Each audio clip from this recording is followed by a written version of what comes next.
Saved by Cake, I can't believe it's a book because it wasn't intended to be a book. There was no kind of planning behind it at all.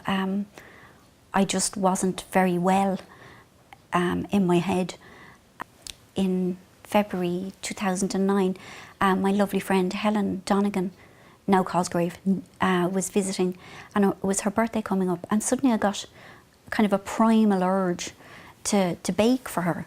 And I had nothing, like I didn't have flour and I had no knowledge, and I'd no tins. And she said, well, you'll need a tin.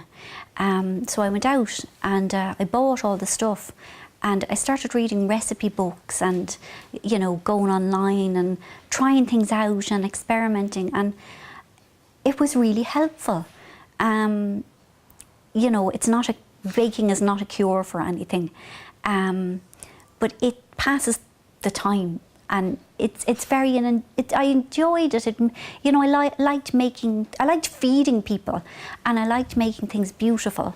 I liked making things look beautiful, and I don't really know how the idea of actually making it a book came about,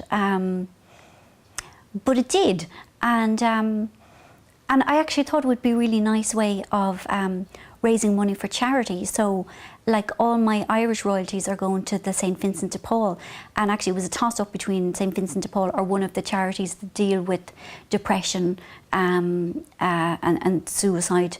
Despite all of that, it's a really cheery book, and it looks beautiful. It's really colourful, and most of the recipes are fairly simple. Some of them aren't, because at times I needed something really complicated to focus on because I just couldn't bear being in my own head.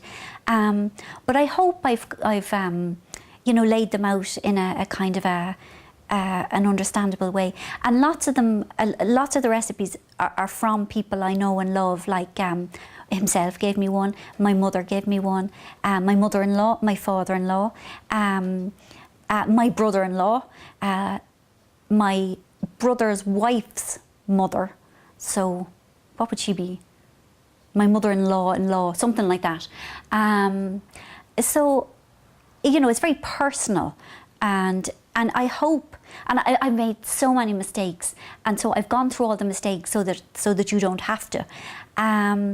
But I really hope you have fun with it, and I really hope it helps. I hope it brightens your day in some way, because you know, it brightened mine when I didn't think days could ever be bright again.